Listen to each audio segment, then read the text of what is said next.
Saya pengen kita bicarain tentang isu-isu politik terkini lah. Ini kan hari ini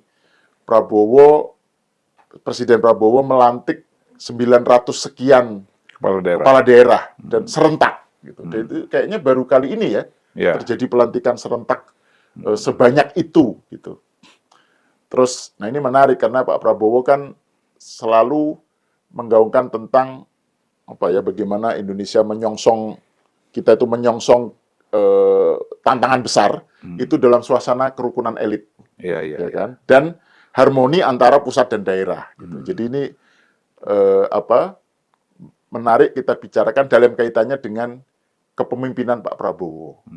Nah ini juga kenapa ini penting karena kan beberapa saat sebelumnya kan misalnya di acara Gerindra menyatakan Pak Prabowo sebagai ketum, sebagai ketua Dewan Pembina, dan sebagai capres 2029. Jadi betul-betul ini wajar kalau Pak Jokowi menyebut ini presiden terkuat gitu loh. Jadi, Dewan Pembina, ketum, capres. Capres gitu. Jadi, nah ini juga yang menarik Bang. Ini kita bahas satu-satu ya. Ini masalahnya kan banyak ini. Kan ada ide mengenai koalisi permanen, gitu ya, oleh Cak Imin yang pertama kali menggaungkan kan, dan sasarannya juga arahnya juga supaya solid mendukung pembangunan dan program-program lah gitu loh dari Prabowo. Jadi ada soal pelantikan kepala daerah yang serentak itu, Pak Prabowo sebagai presiden yang sudah dianggap terkuat lah gitu oleh Pak Jokowi. Terus ada wacana koalisi permanen. Nah ini gimana Bang Zulfan membaca ini? Pertama tadi menarik itu Mas Sahal menyatakan yang pertama menyebut soal koalisi permanen itu Cak Imin. Ketua Umum PKB. Tapi yang pertama keluar juga dia nanti dari koalisi permanen. Kalau dia kan biasa gitu. Ya kan? Kau yang pertama, kau juga yang keluar gitu. Dan sambil ketawa-ketawa. Kalau Cak Imin sambil ketawa-ketawa. Kemarin atau kapan ya, ada video atau foto yang dia ketemu sama Anies. Jadi Cak Imin ketemu Anies lagi. Ketawa-ketawa aja dia. Jadi Cak Imin, betul. Cak Imin yang melontarkan ya. Jadi koalisi permanen ini kan sebenarnya sudah lama kita bahas ya. Baik di Cokro TV ataupun di Unpacking. Yang itu pertama kan Unpacking malah kan dulu. Bersama dengan Mas Jeffrey Giovanni ya. Siapa? Bro Lim. Bersama Bro Lim kita sudah bahas itu. Cuman waktu itu kita bicaranya koalisi besar. Ya sebenarnya intinya koalisi permanen. Dan istilahnya Mas Jeffrey itu barisan nasional. Barisan nasional, ya. Nah, jadi sebenarnya ide itu sudah lama. Tapi mungkin waktu itu kan partai-partai ini masing-masing masih melihat seolah-olah kalau masuk koalisi permanen, siapa yang leading kan gitu. Yang leading untuk memimpin ini. Pertama figurnya, ya kan? Kan tidak ada figur yang bisa menyatukan koalisi permanen pada masa itu. Karena Pak Prabowo, kalau nggak salah, belum terpilih sebagai presiden ya. Nah, tapi sekarang kan jelas. Pemilu sudah selesai, sudah terpilih, tapi belum dilantik. Belum dilantik, ya. Dan hitungan-hitungan untuk kursi DPR-nya kan masih dalam proses. Proses berjalan kan. Nah, jadi kalau kita lihat bahwa sekarang kan sudah ada figur yang dominan yang sangat menonjol, ya. Dan yang mempersatukan partai-partai ini kan sudah ada yang namanya Pak Prabowo sebagai presiden ya. Nah, jadi relatif lebih mudah memang. Nah, tetapi apakah ini koalisi permanennya utuh atau tidak? Ini kan pemilu masih jauh. Kalau kita artikan koalisi permanen ini untuk pemilu, artinya dalam pencalonan presiden nanti tetap partai-partai yang 8 ini plus yang lain mencalonkan Prabowo kan nggak mungkin. Kan tidak ada pasangan lain dong. Ya kan? Oleh karena itu ini mungkin koalisi permanen dalam konteks menjalankan program pemerintah. Ya kan? Artinya mereka tetap sama-sama mensupport program pemerintah, baik di eksekutif ataupun di legislatif. Karena kalau tidak kan, kalau hanya menyatakan Kim plus, tapi kan bisa saja berubah-ubah di parlemennya nanti. Antara menteri dengan DPR, itu bisa saja terjadi ketidaksesuaian. Nah itu kan sudah terjadi kemarin, misalnya persoalan gas. Oh, gas melon ya. Gas melon Ya, kan. ya. Nah itu kan terjadi perdebatan juga di DPR kan.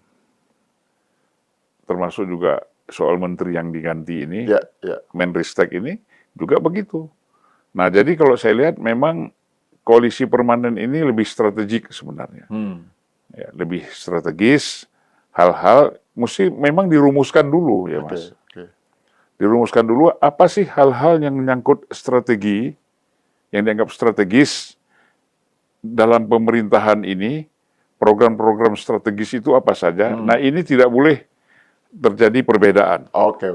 Ya, Tapi kalau yang secara teknis, misalnya ada menteri salah kebijakan, ya kan, gas melon misalnya, atau soal pendidikan, atau soal sosial, ya kan, atau seperti pagar laut kemarin, ya, itu saya kira berbeda nggak apa-apa antara DPR dengan pemerintah, ya, dengan menteri. Ada hal-hal kebijakan strategis yang ditetapkan oleh pemerintah, yang ini harus disupport oleh DPR dan partai-partai. Oke. Misalnya kan begini, IKN. Kalau memang IKN itu kan strategis, ya kan? Ya. Oleh karena itu harus disupport semua oleh partai-partai, oleh DPR. Nah nanti apalagi ada kebijakan strategis Makan bergizi gratis. Gitu ya, makan bergizi gratis, Ya. Kemudian apalagi hilirisasi soal pangan. Oke. Ya. Nah, jadi itu harus nggak boleh diperdebatkan di dalam lagi. Itu sudah harus clear. Karena itu bukan kasusnya insidentil. Ya. Itu sudah ditegaskan dalam programnya itu. Nah, disitulah konteksnya koalisi permanen itu, Mas. Ya. Nah, kalau koalisi permanen ini sekarang memang betul bahwa mencalonkan lagi Gerindra ya, mencalonkan lagi Prabowo sebagai calon presiden 2029. Ya. Nah, kan nggak mungkin ini koalisi permanen semuanya mencalonkan Prabowo. Terus siapa saingannya? Ya. Siapa pasangan yang lain kan? Nah, oleh karena itu pasti ada, nanti akan perbedaan. Itu kira-kira atau setahun menjelang Pilpres, itu kita sudah lihat itu ada yang bukan keluar ya, artinya mereka punya calon masing-masing. Ya. Nah, walaupun sampai sekarang siapa yang pantas maju sebagai calon presiden 2029 kan belum kelihatan. Kalau dulu sudah kelihatan kan, ada Ganjar, ada Anies, ada Prabowo, betul. ya kan? Sekarang kan nggak ada. Apa Prabowo lawan kotak kosong nanti? Nah itu menarik Bang, kalau tadi Bang Zulon bilang kalau pada level tataran strategis itu memang ya koalisi permanen ini arahnya ke sana gitu ya. Nah kalau yang soal politik ini Bang, kan ini menjadi hal, ada yang bilang gini, ini partai-partai ini ironis nih. MK sudah memutuskan 0% threshold kan untuk mencalonkan presiden. Jadi partai-partai sekarang punya kekuatan, peluang untuk mencalonkan sendiri gitu ya. Lah kok malah wacananya kembali ke koalisi permanen gitu. Jadi ini gimana partai-partai? Menurut Bang Zulfan gimana? Dikaitkan dengan putusan MK itu? Ya, sebenarnya putusan MK itu kan melegakan. Ya, artinya semua partai, apakah partai yang baru berdiri nanti, tapi dia ikut pemilu, tidak dapat kursi, ataupun yang sudah, itu bisa mencalonkan presiden dengan threshold 0% itu. Artinya kan kebebasan itu besar sekali. Sebenarnya harusnya dari dulu MK itu melakukan itu. Memang MK suka terlambat. Ya kan? MK ini kan cara berpikirnya suka lambat. Ya karena orangnya tergantung orang yang siapa duduk di situ gitu. Nah, jadi kalau kita lihat di sini, kalau koalisi permanen dibentuk untuk mewujudkan mencalonkan presiden, ya, semua koalisi ini mencalonkan ke presiden, itu menurut saya keliru, ya, keliru. Artinya memang ya walaupun masih ada yang di luar, katakanlah seperti PDIP, ya, tapi PDIP juga mau masuk permanen Kim Plus juga nanti bahaya juga kan. Nah, jadi memang rasanya seperti saya katakan tadi, agak sulit koalisi ini bertahan sampai pencalonan presiden nanti. Mereka akan berbeda di situ karena masing-masing punya calon. Kecuali kalau nggak punya calon, ya kan? Tapi Bang, kalaupun toh punya calon, misalnya ya, dan yang dihadapi adalah Prabowo, misalnya kan yang sudah resmi jadi capres diusung Gerindra kan Prabowo nih, yang incumbent, ya kan? 2029 kan Prabowo incumbent. Terus anggaplah misalnya pemerintahannya 5 tahun ke depan ini tidak ada turbulensi lah gitu ya, tidak ada sesuatu yang extraordinary yang membuat dia kemudian menjadi tidak populer gitu misalnya, ya seperti sekarang lah misalnya. Itu itu meskipun partai-partai punya hak atau punya peluang untuk nyalonin calonnya sendiri, kan tapi mereka kan harus ngitung-ngitung bisa menang lawan Prabowo nggak ini gitu kan? Lawan incumbent. Lawan incumbent, apalagi misalnya calon-calonnya kan sekarang ada di kementerian, misalnya AHY misalnya ya, Erlangga, ketua-ketua maksudnya, bukan ketua, figur-figurnya, terus siapa, Caimin gitu misalnya. Pokoknya tokoh-tokoh politik besar itu kan semuanya hampir semuanya ada di kabinet. Gitu. Jadi meskipun nanti koalisi permanennya itu tidak lanjut, artinya bisa tidak berlaku dalam aspek politik pilpres ya. Tapi kan orang ngitung juga, Bang. Apa bisa ngalahin Prabowo gitu loh. Jadi, tapi kan ada pengalaman begini, Mas. Kita sudah ada pengalaman Megawati incumbent, itu bisa kalah dengan SBY. Lalu ada pengalaman juga dua presiden incumbent dua-duanya tidak bisa dikalahkan, yaitu Pak SBY dan Pak Jokowi. Nah, kalau kita ambil contohnya Megawati, pasti partai-partai ini berani. Incumbent juga pernah ada kalah kok. Artinya Megawati kuat, partainya besar, tapi bisa kalah dengan SBY. Nah, di sini kan saya kira kalau politik kan melihat latar belakang ya, gitu. Nah, ada kemungkinan orang juga masih yakin Anies masih bisa maju dan bisa menang lawan Prabowo. Iya, betul, ada Anies. Kan sekarang kalau kita bicara siapa sih yang potensial nanti yang akan melawan Prabowo pemilu Pilpres 2029. Anies masih bisa, masih punya potensi untuk maju. Pramono Anung. Ya kan?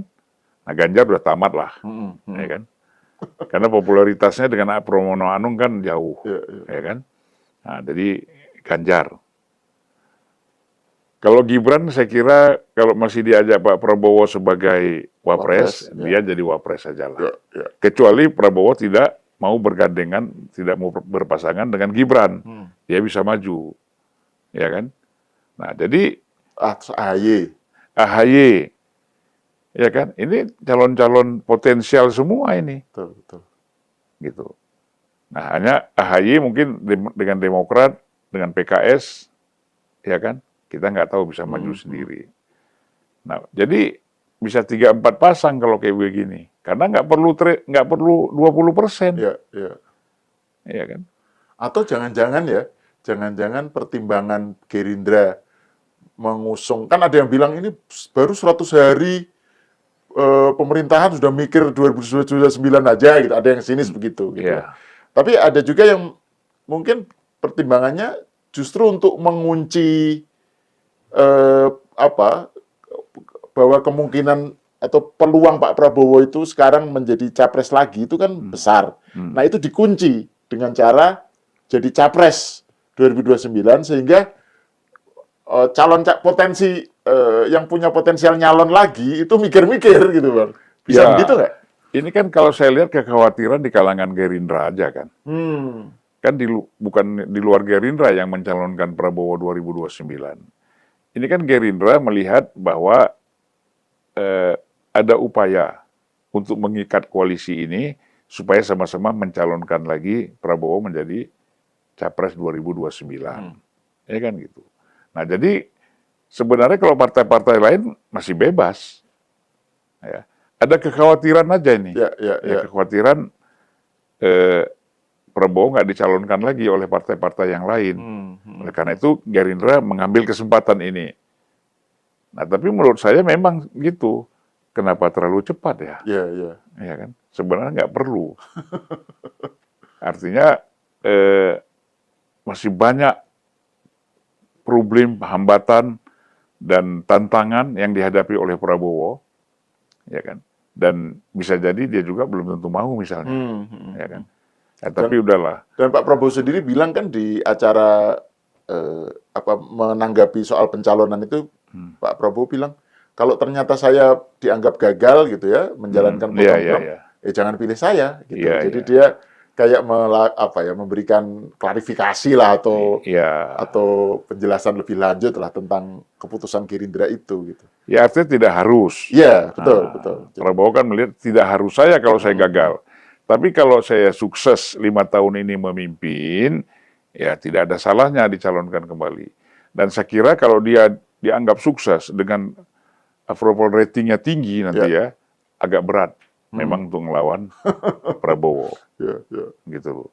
Nah, paling yang nekat-nekat adalah seperti nanti yang nekat itu Anies sama Caimin maju lagi, ya kan? Namanya nekat. Tapi kan Caimin sudah disindir kan sama Pak Prabowo itu. Alhamdulillah sudah kembali ke jalan yang benar. Sebenarnya kan Caimin menyatakan soal ide koalisi permanen itu kan setelah pernyataan Pak Prabowo itu kan gitu. Jadi ya kita nggak tahu lah. Caimin kan penuh dengan kejutan. Ya kejutan. Jadi dia bisa hari ini benar, besok benar. Ya benar juga, tapi tidak pada rel. Ya kan? Nah terus ini Bang Zulfan, soal ini masih tentang Pak Prabowo ini, karena kan saya kira memang topik yang menarik untuk dibicarakan dalam konteks politik Indonesia kan ya sekarang Pak Prabowo lah ya. Tentang pernyataan Pak Jokowi bahwa Prabowo itu presiden yang saat ini paling kuat gitu ya. Saking kuatnya katanya soalnya nggak ada yang berani ngeritik gitu kan. Akhirnya semuanya sasarannya ke Jokowi gitu. Semua yang apapun kesalahan dilimpahkan ke Jokowi, nggak ada yang berani ngeritik. Nah, Bang Zulfan melihat soal ide atau pandangan bahwa Prabowo sebagai presiden kuat gitu, karena kuat itu kan konotasinya beda dengan otoritarian kan. Nah, Bang Zulfan gimana melihat soal ide mengenai presiden kuat? Ya kalau Pak Jokowi kan melihatnya pertama dia melihat dari segi hasil survei. Ya kan. Sekarang dia sudah 81%. 100 hari memimpin dapat dukungan 81%. Nah, itu kan yang dia itu. Nah, kemudian yang kedua, tidak ada yang berani mengkritik Pak Prabowo. Hanya mengkritik saya. Kan gitu. Nah, jadi kalau kita lihat di sini, Mas, kuat ini kan relatif. Kita melihat misalnya 2 hari setelah itu ada demo mahasiswa besar-besaran. Dan itu menuntut Pak Prabowo dengan 5 poin tertentu ya yang sudah mereka tuntut itu macam-macam lah. Soal gas, soal minerba yang mau dihadiahkan ke kampus misalnya kan itu mereka tolak misalnya. Nah, jadi kalau kita lihat memang pengertian kuat ini yang harus dipahami betul gitu. Artinya gini, jangan juga dengan kata-kata kuat itu terus kita lupa diri kan, sehingga merasa aman. Padahal tidak aman. Ini kan demo kemarin itu, saya kira puluhan ribu ya, itu cukup besar. Nah, kalau ini demo lagi nanti ada demo lagi makin besar lagi, ini kan mengganggu. Memang pemerintah tidak runtuh, tidak turun ya. Tetapi kan mengganggu situasi. Orang kan bagaimanapun akhirnya menghitung-hitung. Ini pemerintah kuat nggak, stabil atau tidak, ya kan? Akhirnya orang mau melakukan investasi itu berpikir, wah ini kita sudah investasi nanti berubah lagi, ya kan? Ada reformasi kedua lagi, nah ini bahaya kan gitu. Nah jadi sebenarnya situasi itu kan sangat rentan juga, tidak bisa kita mengatakan bahwa situasi itu aman, gitu loh. Nah kalau orang belum melakukan kritik kepada Pak Prabowo, Prabowo ini udah dikritik, udah hancur-hancuran, Pak Mas, 15 tahun. Iya kan? Dibilang sakit jiwa lah, perlu cek kejiwaan, macam-macam. Udah capek juga orang ngeritik. Atau udah habis amunisi kritikannya udah habis. Gitu ya. Sudah semuanya udah dikeluarin gitu ya. 15 tahun mengkritik Prabowo dengan berbagai macam masalah pribadi sampai persoalan politik, penculikan dan macam-macam. Dan itu semuanya kan kita bilang tidak bisa dibuktikan. Ya. Nah, kemudian sekarang mau ngeritik apa lagi nih? Tunggu dulu dong sampai berapa tahun dia mimpin ini, 3 tahun barangkali baru kelihatan mana yang mau dikritik lagi. Gitu. Nah, kalau Pak Jokowi kan periode pertama kalau kita bilang kritiknya kan tipis-tipis. Baru periode kedua itu agak tebal-tebal tuh kritiknya, agak macam-macam kan yang muncul gitu. Nah, itu biasa karena sudah banyak yang dilakukan. Apalagi periode kedua menjelang Pilpres. Nah, 1 tahun menjelang Pilpres ada Gibran jadi cawapres apa itu. Bukan hanya kritikan, itu serangan udah. Itu kan setahun ya, 6 bulan menjelang Pilpres itu kan baru ribut soal Gibran kan. Karena sebelumnya nama Gibran kan nggak muncul. Dan juga seiring dengan itu juga pisahnya Pak Jokowi dengan PDIP gitu kan. Itu kan juga menjadi katalisator bagi narasi serangan terhadap Jokowi gitu kan. Ya, jadi menumpuk ya kan. Ada orang tidak. Saya tahulah, misalnya orang seperti Refli Harun, Faisal Asgaf, Rocky, kan, beberapa orang ini yang pengkritik Jokowi nggak suka juga dengan PDIP, gitu nggak suka juga. Tapi ketika Jokowi pecah dengan PDIP, mereka agak sama, ya kan gitu. Punya common enemy ya. Common enemy, musuh bersama. Nah, oleh karena itu kalau kita lihat bahwa problem pengkritik Jokowi ini jadi bertambah.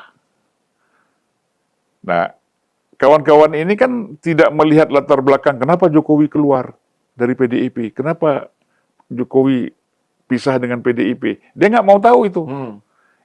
Yang penting adalah kawan, ya kan? Kan gitu.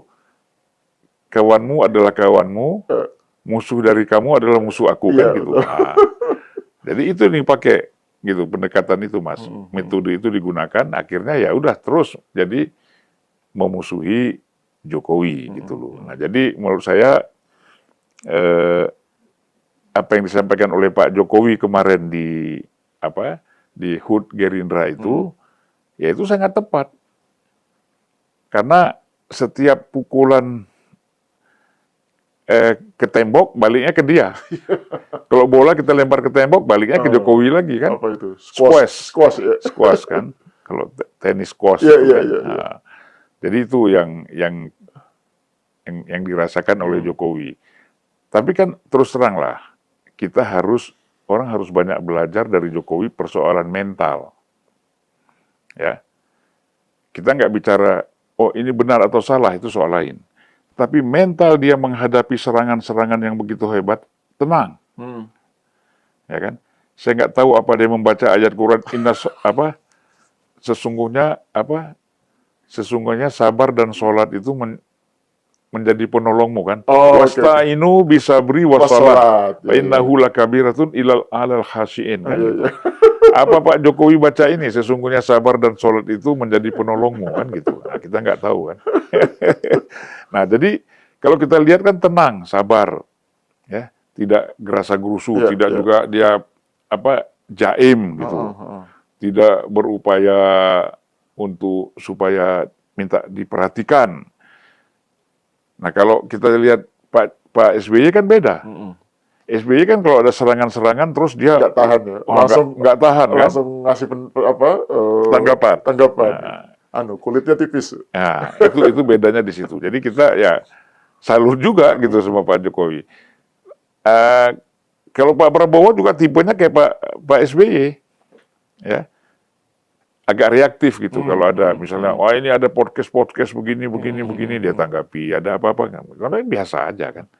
Nggak usah ditanggapi spesifik masalah-masalah apa ya. Dan yang juga rame itu yang soal dasmu itu. Itu kan dia bilang saya disebut sebagai apa? Dikendalikan gitu kan oleh Jokowi. Dasmu gitu.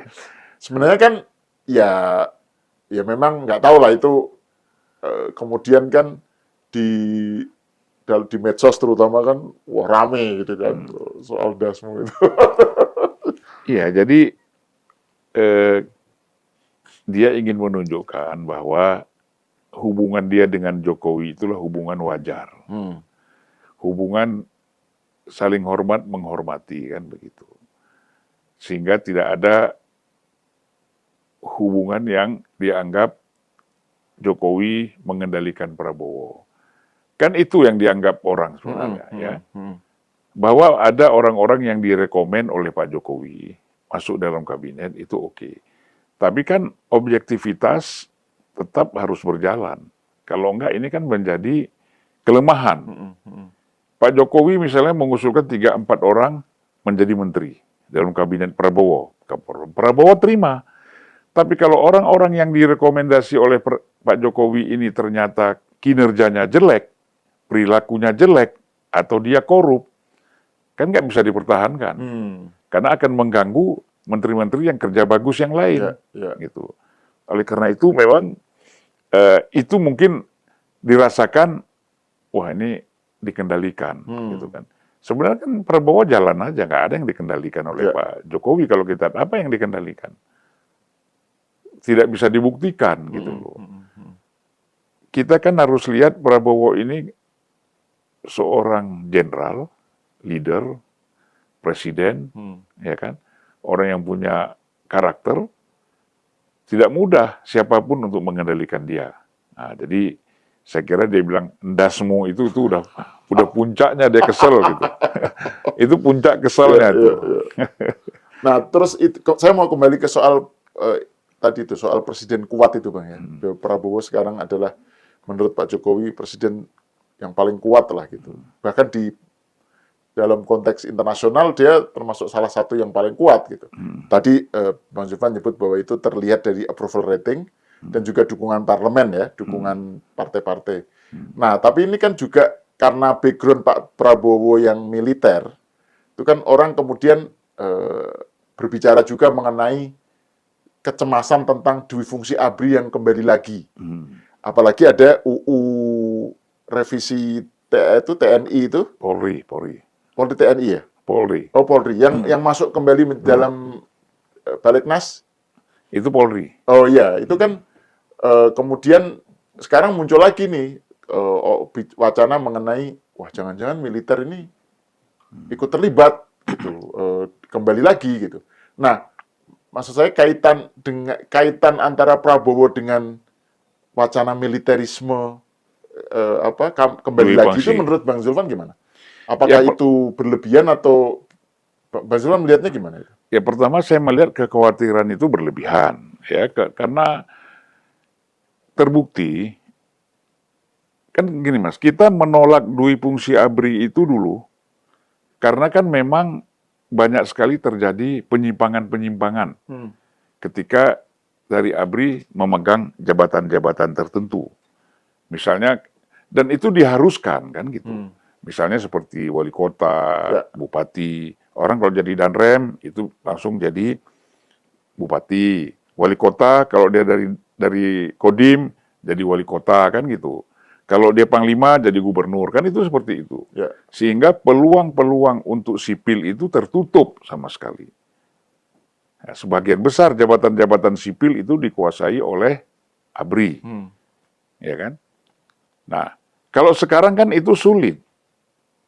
Karena kan orang sudah terbuka. Nggak bisa, walaupun dia panglima TNI, belum tentu dia bisa jadi gubernur. Dan Rem atau Kodim tidak bisa jadi bupati atau wali kota. Berbeda. Kalau yang terjadi sekarang kan penempatan di tempat-tempat tertentu, ya kan? Gitu. Misalnya ya menteri biasalah. Ya, ya. Apakah dia jenderal aktif ataupun tidak, itu kan nggak masalah, ya kan? Artinya, saya kira begini, Prabowo ini sudah belajar banyak dari masa lalu, gitu, bahwa bagaimana penolakan terhadap Dwi Fungsi ABRI, ya kan? Dia sudah pelajari itu, dan dia sendiri bahkan dipojokkan dengan isu-isu yang tidak enak, termasuk masa penculikan misalnya. Ya, ya. Oleh karena itu dia, saya kira sangat hati-hati. Sangat hati-hati, dan dia juga sangat, sudah belajar banyak. Ya. Oleh karena itu, penempatan-penempatan ini hanya di tempat-tempat yang dianggap strategis. Memang kita membutuhkan. Karena apa? Kita 25 tahun, Bulog kita kasih kepada yang lain, itu berantakan. Yang beras busuk lah, yang kekurangan beras, kekurangan apa. Nah sekarang kan ini perlu kerja komando.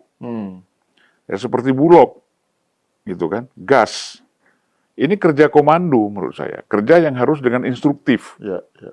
Ya kan, pangan lah pokoknya. Atau waktu pandemi kan, ya. Itu kan kerja komando. Itu kan ya. Kemudian yang isi kan ya TNI. Background militer kan. Ya, karena Pak Prabowo di situ sebagai Menhan ya. Nah jadi, ini harus ada kerja komando, nggak bisa lagi kerja banyak diskusi. Ya kan? Banyak pertanyaan. Gitu loh. Jadi kalau kamu, Prabowo kan pernah ingat, dia diminta sama Sintong Panjaitan, waktu Sintong jadi dan Kopassus, Prabowo kalau nggak salah pangkat mayor, ya, kan dia disuruh pindah, kamu pindah ke Kostrad. Prabowo kan tanya, kenapa saya harus pindah ke Kostrad? Bawahan jangan banyak tanya, jalankan aja kan gitu. Nah, jadi kira-kira Bulog, apalagi yang kita anggap BBM, Pertamina, kemudian yang strategis lah ya untuk kehidupan masyarakat, itu harus memang instruktif langsung, yang melekat betul. Yang dia tidak ragu kepada orang ini. Saya nggak tahu ya, Pertamina kan orang Gerindra juga, di rootnya kan. Ya kan? Kalau saya pikir kalau perlu diganti sama tentara aja di Pertamina. Iya, karena ini tempat-tempat yang memang yang strategis, yang langsung bisa diinstruksikan oleh Presiden, dan Presiden tahu karakternya. Dan mereka tahu karakternya Presiden dan apa perintahnya tuh tahu, nggak pakai lagi diskusi, bikin rapat-rapat banyak-banyak. Ya. Ini harus kita jalankan. Nah itu. Jadi kalau kita anggap posisi TNI berada di tempat-tempat itu, saya kira udah tepat, gitu loh. Nah karena ya terbukti sih Mas, dikasih ke sipil korupsi semua juga, iya kan? Pertamina ada yang masuk penjara. Nanti Bulog lagi, apalagi, gas lagi, macam-macam. Jadi udah, yang hal seperti ini, itu kita nggak usah khawatir ini menjadi isu dui fungsi TNI lagi, itu nggak ada. Ya kan? Kalau memang itu tempat strategis, ini komando. Gitu loh. Dan itu, tadi yang menarik nih, yang poinnya Bang Zulfan, bahwa Prabowo pasti sadar tentang seberapa jauh wacana dui fungsi ABRI zaman dulu itu kemudian menjadikan publik itu cemas gitu ya.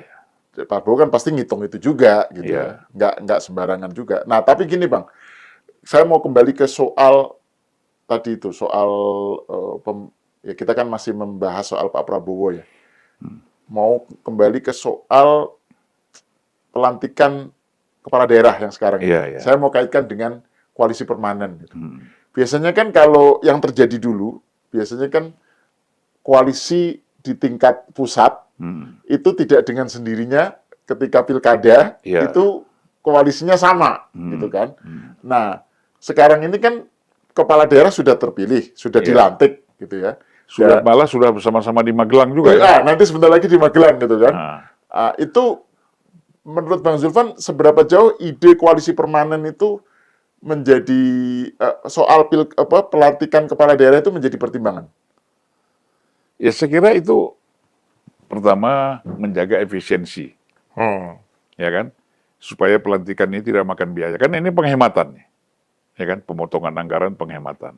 Nah, pertama kita harus lihat ini positifnya, yaitu mengurangi anggaran, ya, dan tidak masing-masing mereka pulang ke daerah melantik dirinya lagi 500 juta sampai 1-2 miliar misalnya. Itu kan bisa dihemat, ya kan? Itu mungkin maksudnya Prabowo seperti itu. Nah, kemudian yang paling penting lagi adalah irama. Nah, bagaimana kepala daerah mulai dari wali kota, bupati, dan gubernur itu seirama dengan pemerintah pusat. Seirama itu bukan artinya hanya ikut saja, tetapi kalau pemerintah pusat bilang ini ada penghematan loh, ini kita butuh memperkuat pangan misalnya. Kamu kan di daerah situ pertanian bagus, ditingkatkan, ya kan? Jangan kemana-mana. Nah, ini perikanan, ini misalnya daerah lain apa yang potensial sumber daya ekonominya di sana. Nah, jadi ini irama-irama ini harus kepala daerah ini dengan pemerintah pusat itu harus ada satu partitur lah ya. Ya iya, jangan lagi jalan kayak dulu kan Jokowi kemana, Anies kemana, kan gitu. Nah ini bahaya kalau itu terjadi. Artinya yang sering disinggung sebagai contoh yang U20 itu, Pak Jokowi kemana, Ganjar kemana. Iya. Nah jadi oleh karena itu saya kira ini bukan menyeragamkan pikiran ya, tetapi melihat problem itu harus sama antara pusat dengan daerah. Kalau pusat punya kesadaran yang tinggi terhadap concernnya kepada mengatasi kemiskinan, nah itu daerah juga harus sama, gitu loh. Karena kan aplikasinya kan ada di daerah. Misalnya sekarang daerah NTT, Aceh, ya kan, mungkin daerah mana lagi NTB, Kalimantan atau Jawa. Itu daerah-daerah tingkat kemiskinannya itu tinggi, ya kan. Nah ini bupati dan kepala daerah termasuk gubernur itu harus fokus untuk mengatasi itu. Nah bahwa nanti efeknya, dalam pemilu karena sudah seiring sejalan, lalu dia akan mendukung siapa, katakanlah merasa lebih enak kerjasama dengan Prabowo, ya dia bisa dukung Prabowo lagi. Itu efek aja. Ya. Gitu. Tapi tidak bisa didesain dari awal. Nggak gitu bisa. Ya. Terus kalau ini Bang, kan sebelumnya kan Pak Prabowo menyatakan bahwa banyak atau ada program-program dia, kebijakan dia yang dijegal atau dihambat oleh raja-raja kecil. Nah kan, ya kita nggak tahu siapa yang dimaksudkan oleh Prabowo dengan raja kecil, tapi ada yang bilang bahwa ini yang dimaksud Prabowo adalah kepala daerah yang tadi balelo gitu dari irama pusat. Ya. Nah, Bang Zefan melihat bahwa upaya sinkronisasi itu untuk mengarah ke situ atau enggak? Iya. Jadi harus kita semuanya punya semangat yang sama, irama yang sama untuk mengatasi problem-problem yang dihadapi, problem pangan, gizi. Ini kan bisa aja nggak sama. Ya kan? Di pusat programnya ingin membangun gizi pangan makan bergizi, di daerah bisa nggak jalan. Nah ini bahaya. Tapi kan begini, presiden nanti ketika sudah ada instruksi atau sudah ada semangat untuk melakukan hal-hal seperti pengentasan kemiskinan, persoalan problem sosial misalnya, problem-problem ekonomi di daerah, sudah digariskan oleh presiden, tetapi ada wali kota, bupati, atau gubernur yang membandel, itu tidak, kalau jaksa periksa mereka, KPK atau Polri periksa mereka, itu presiden nggak salah. Ya kan? Ya. Karena ini bagian dari pembangkangan. Gitu loh. Sekarang kan enggak. Orang berbeda dengan pusat dianggap biasa. Tidak. Harus dilihat bahwa apabila ada kepala daerah melakukan sesuatu yang menyimpang dari apa yang digariskan oleh pemerintah pusat, ini pembangkangan. Pembangkangan itu bagian dari teroris. Ingin menggagalkan kan? Nah, itu hak dari institusi hukum kita untuk menangkap mereka. Supaya tidak merambah kemana-mana. Dia satu aja tuh, gara-gara satu orang kan, dia balelo nggak apa-apa. Yang lain ikut-ikutan. Enggak, begitu satu orang macam-macam, ambil. Periksa apa maksud kamu ini. Ya kan? Ada upaya-upaya untuk menggagalkan program-program yang diputuskan oleh pemerintah pusat. Nah, ini bukan otoriter, ini kan program. Dan itu bukan untuk kepada rakyat, kepada pejabat daerah. Gitu loh. Otoritarian itu kan kalau dia melakukan ini kepada seluruh rakyat. Ini kan kepala daerah yang memang organ dari pemerintah. Merupakan bagian dari pembantunya ya. Iya. Pembantu pemerintahan pusat. Nah, tapi ada juga tanggapan begini Bang, kan kemarin hari ini ya Pak Prabowo kan dalam pidatonya kan bilang kalau yang nggak mau satu irama, udah nggak usah ikut mundur aja gitu. Terus ada yang bilang, lah kok kan itu yang menentukan bukan Prabowo, itu kan dipilih rakyat. Gitu. Jadi ada yang mengklaim bahwa kepala daerah ini kan pilihan rakyat.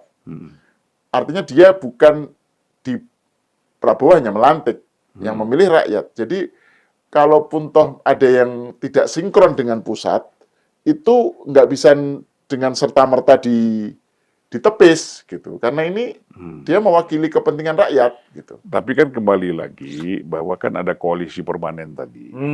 Oke, ya. Iya kan? Jadi memang waktu pemilihan kepala daerah, partai-partai itu masing-masing. Ya misalnya ada yang bersama PDIP, Golkar atau PAN bersama yang non koalisi. Ini contoh kasus Jakarta lah misalnya kan? Di Jakarta ya.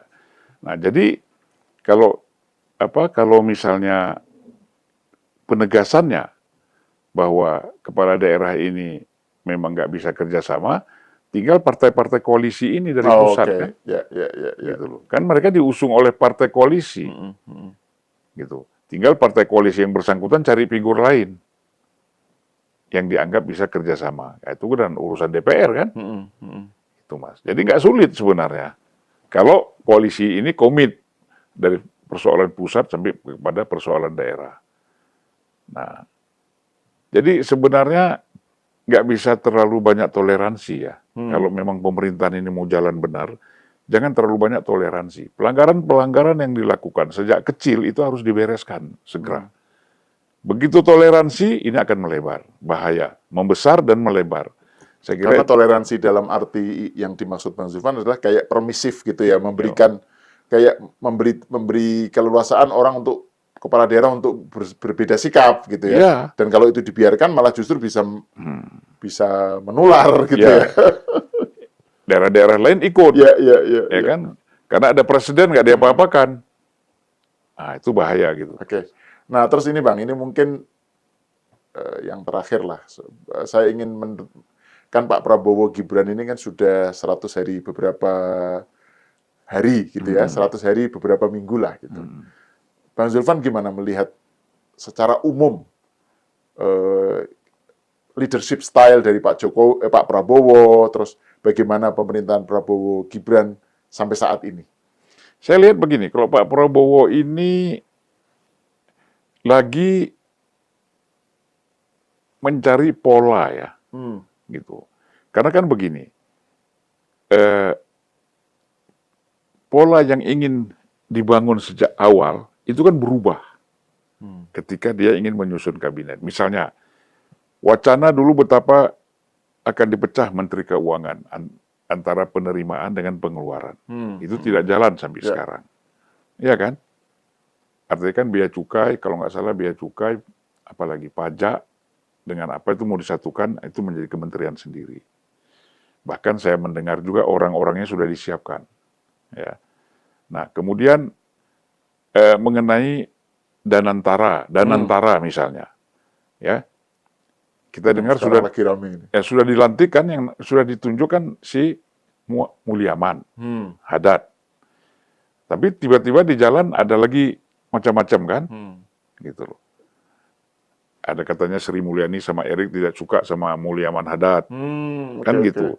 lalu cari alternatif lain. Muncul Pandu. Muncul Pandu, Pandu terus Salir. terakhir muncul nih Rosan. Hmm. Ya kan, Rosan juga sudah berapa kali pernah ada ngomong di podcast juga soal investasi segala macam berkaitan ini dan antara ini. Nah, jadi ini kan sedang mencari pola. Masukan-masukan dari mana-mana kan gitu. Nah, saya kira termasuk juga di dalam politik, dalam berbagai bidang kenegaraan, Prabowo ini kan sedang mencari pola. 100 hari ini dia mencari pola ini, bagaimana ini? Karena memang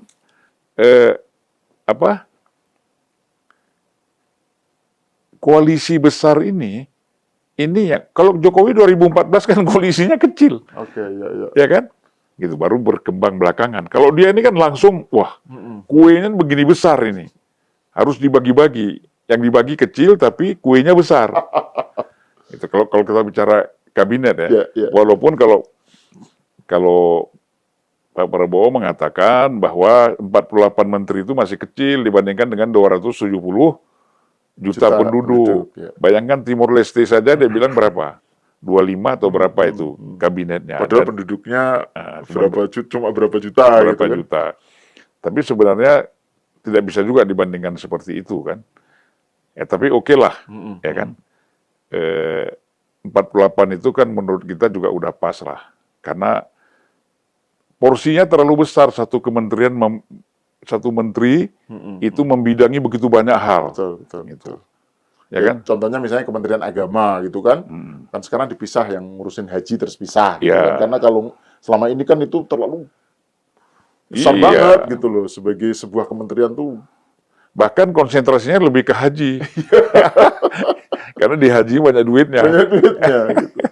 Nah kalau Bang Zulfan menyebut bahwa yang selama ini 100 hari dan beberapa minggu ini Pak Prabowo masih mencari pola. Bang Zulfan melihatnya arahnya seberapa jauh? Polanya akan seperti apa kira-kira kalau menurut Bang Zulfan? Ya polanya pertama dia akan menegaskan kembali koalisi ini. Ya kan?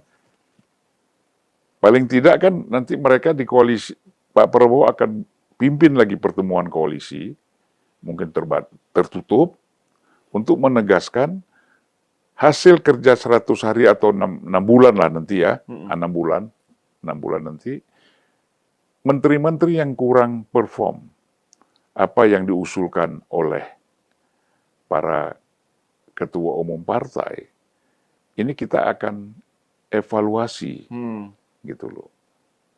Nah baru nanti pikiran saya 6 bulan ke depan sana, 6 bulan ke depan nanti itu Prabowo mulai mendapatkan polanya. Oke. Gitu loh. Kalau sekarang memang belum bisa Mas, karena jangan kita samakan dengan Jokowi. Dan Jokowi pada masa pertama, periode pertama, dia masih banyak ketergantungan juga kepada PDIP. Oke. Ya kan? Nah, kemudian membentuk transisi kan. Nah, transisi ini juga banyak menentukan karena dia nggak banyak kenal orang di Jakarta ini. Nah, disitulah perannya Rini, kemudian peran beberapa kawan itu besar untuk menempatkan beberapa orang masuk di dalam anggota kabinet Jokowi pertama. Walaupun teman-teman dekat Jokowi juga diajak kan gitu. Nah, jadi Prabowo ini berbeda.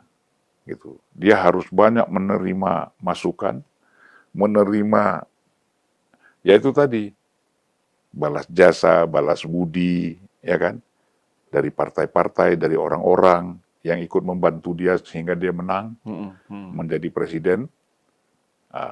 Itu pertimbangan-pertimbangan itu. Nanti tapi akan dievaluasi itu, 6 bulan ke sana itu, saya kira dia akan evaluasi, kita akan lihat, kira-kira kita belum lihat, kalau saya ya, belum melihat Prabowo yang sebenarnya yang kita inginkan ketika kita mendukung dia menjadi capres dulu. Saya belum menemukan itu. Nah, ada kemungkinan 6 bulan atau setahun ke atas, kita akan menemukan Prabowo yang sesungguhnya itu seperti apa. Ya kan? Nah, itu kita harapkan itu bisa terjadi dan berjalan, Mas. Sekarang ini masih pencarian pola ya, pencarian bentuk ya, atau pencarian sosok kepemimpinannya seperti apa Ya. gitu ya. Ya karena wajar, Ya, karena koalisinya terlalu besar dan yang mendukung dia banyak sekali dari berbagai kalangan, secara organisatoris dan secara individual. Semua harus dia pertimbangkan. Dia kan orangnya begini ya Mas, dia kan orang yang sangat dipojokkan dengan isu-isu penculikan, seolah-olah dia kejam, sadis, segala macam kan. Nah sekarang kan dia, begitu dia memimpin jadi presiden, kan ternyata dia solider kan gitu, ya kan, solidaritasnya tinggi gitu loh, tidak seperti yang dibayangkan itu. Nah ini akan, tapi tidak boleh berhenti di situ, disiplin, ya, toleransi ini tanpa disiplin ini bahaya. Makanya ke depan kita lihat dia akan menegakkan disiplin secara serius, ya dalam konteks bagaimana pemerintahan ini bisa berjalan dengan baik. Oke. Terima kasih Bang Zulfan atas obrolannya.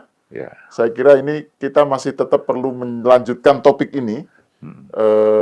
Nanti ketika Bang Zulfan sudah merasa, wah polanya sudah ketemu nih, pola kepemimpinan Prabowo nih. Ya. Itu saya kira perlu dibahas juga tersendiri itu Bang, karena kan sudah kelihatan sosok kepemimpinan Prabowo yang khas itu kayak gimana Ya, gitu. jadi Prabowo 6 bulan pertama, 6 bulan kedua kan, memang itu harus.